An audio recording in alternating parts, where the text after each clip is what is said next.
Okay,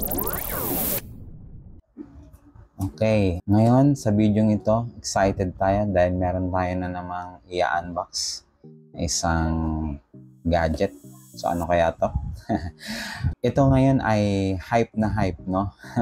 Ito ang hype ngayon when it comes to content creation dahil makakatulong daw to sa kanila. So tinaguraan siyang selfie drone. So ito yung DJI Neo. So bagong release lamang ito, no? Kaya marami ngayon ang interesado na makakuha nitong drone na ito. Okay? So isa na tayo doon.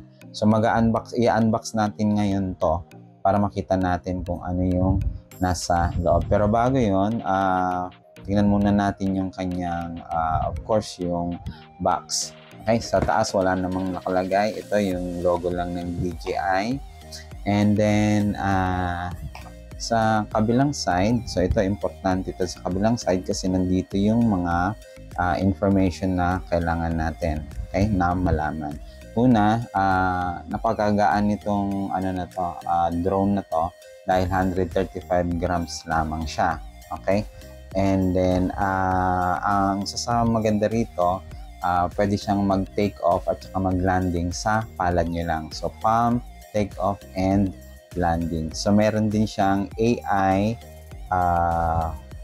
subject tracking. Yun yung parang sumusunod sa iyo, no? So yun yung isa sa talagang gustong-gusto ng mga content creators at saka mga vloggers na feature nitong drone na ito. Okay? And then multiple control options plus meron siyang ang camera resolution nito ay nasa 4K. Okay, and then full coverage propeller guard. So meron siya. Okay, ang kinuha nating package ay yung Fly More combo kasi dalawang klase ito, yung parang yung standard at saka itong Fly More combo. Yung standard basically ang makukuha nyo lang ay itong drone lang. So yung drone plus yung isang battery, no? Plus meron din yata siyang propellers, extra propellers. So dito sa Fly More combo, bukod dun sa drone, no? Meron siyang kasamang controller, yung RCN3 yata to, no? Controller. Plus meron siyang 3 battery na kasama. Okay? Plus meron siyang charging hub. And then, yung mga extra propellers at screwdrivers manual. Actually, nandito yata. So, tignan natin. Ayan. So, ang nasa loob daw ng box ay yung drone.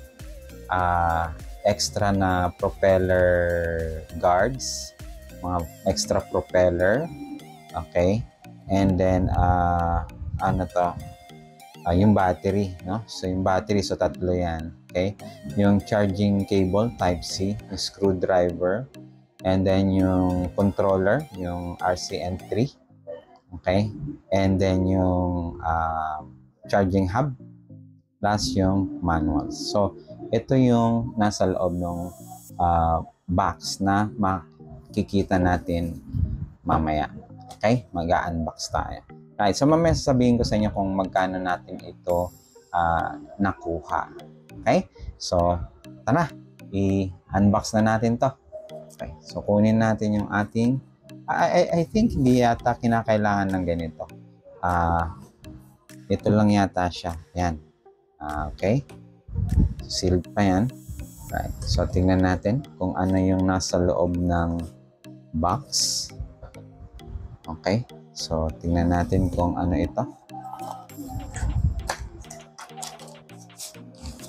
Right, so, ito yung kanyang charging hub tsaka yung batteries. So, ito dalawa, no, battery. Yung isa siguro nandoon sa mismong drone, no? So, ayan. So, ito yung kanyang hub, charging hub.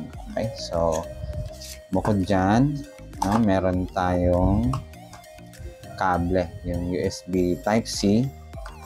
Okay, so ito din yung parang connect niya, no, kung sa cellphone, no, ito yan. And then meron siyang screwdriver. Okay, so yan yung kasama dito sa box na yan.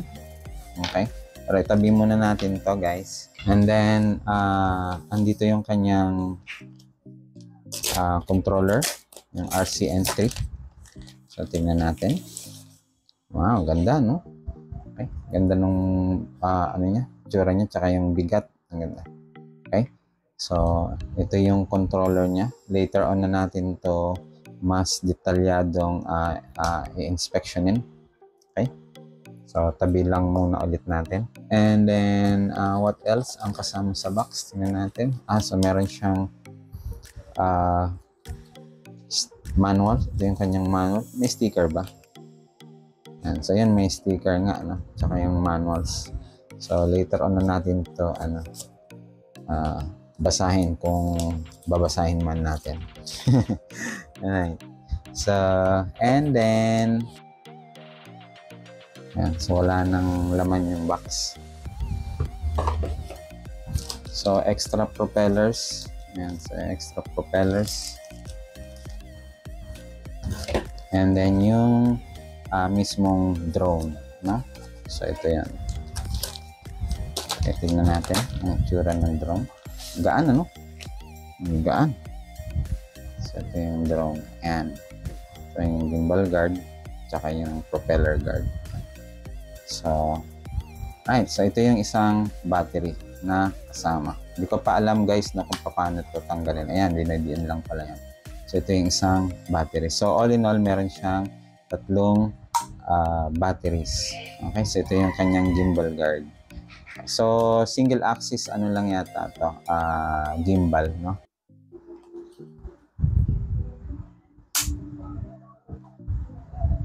Ayan. Right, so dito meron siyang button, no? Later ko na aanihin kung di-discuss kung ano itong mga ito. Okay. Ayan. Ito yung kanyang USB Type-C. Dito nyo i-charge. Tsaka kung magta-transfer kayo ng ng data. Wala nga pala itong wala itong memory card, no? So built-in lang. I think nasa 22 gig ang internal memory nito. So no way para malagyan ng SD card. So tingnan natin, verify natin, baka mamaya meron. Ayan, so wala guys, so walang paglalagyan ng extra na memory card, no? So built-in lang siya. So maliit lang, no? Ayan. So natin yung mga kasama, no? Yung drone, manual, extra propellers, yung kanyang charging hub, and then yung kanyang controller, okay? Plus yung cables, no? Yung mga cables niya. Okay? So yan yung included doon sa box. Magkano natin ito nakuha? So ang presyo ngayon nito ay nasa 18,990. Okay? So yung yung standard, yung ito lang, nasa lang siya, I think 10,990. So ganun ang presyuhan ngayon. Kaya maraming interesado dito kasi nga maganda yung performance from reputable brand, at tsaka hindi ganun ka mahal, lalo na kung ang bibili nyo lang ay yung standard, may isang battery tsaka yung drone, no? Nasa 10,990, so 11 sabihin mo na. Okay, so doon ito kasi hindi na kinakailangan ng controller kung tutuusin Okay? So pwede na ito lang, no? Na hindi ka na gumamit ito. Pero kung gusto mo na para siyang yung normal na drone, pwede mong gamitan ito. Okay, so mas yung range, mas malayo. Kasi ito pwedeng control nito using yung cellphone. Okay? At saka yung may goggles, no? So pwede rin yun. So compatible siya sa mga ganun. Okay. So yun lang guys ang unboxing natin ngayon. Later on ay saka natin to iti-test flight, tsaka yung detailed specs nito, i-discuss natin. Right? So, salamat guys sa pag-tune in.